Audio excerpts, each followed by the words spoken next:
Kia ora, welcome back to Mama's Kitchen. Today we are making easy scones, perfect for the kids to make these school holidays. All you'll need is 1 packet of Mama's dough mix, 1.5 cups of warm water, which you'll add to your bowl, 65 grams of melted butter, 1 egg, and the Mama's Magic yeast, which you can find in the dough mix bag.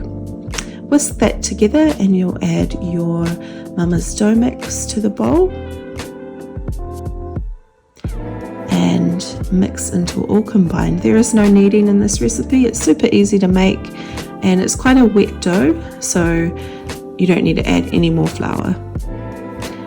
Once that's mixed, you will cover and set aside until it's doubled in size, and then you'll place on a oiled tray and spread out, pat out with your hands into your desired size and let that rise for a second time.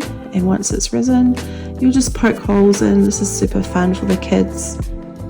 And grab your jam and you're going to put it in a Ziploc bag and pipe it into a few of the holes. Doesn't have to be precise. You can make it look Halloweeny-ish if you want. And then you'll bake it for 20 to 25 minutes at 180 degrees. While it's baking, you can make your vanilla glaze. Super easy to make, and drizzle on your scone. I know it doesn't look the greatest, but it's really yum. And then you'll cut it and serve it with a dollop of cream or ice cream. It's so delicious.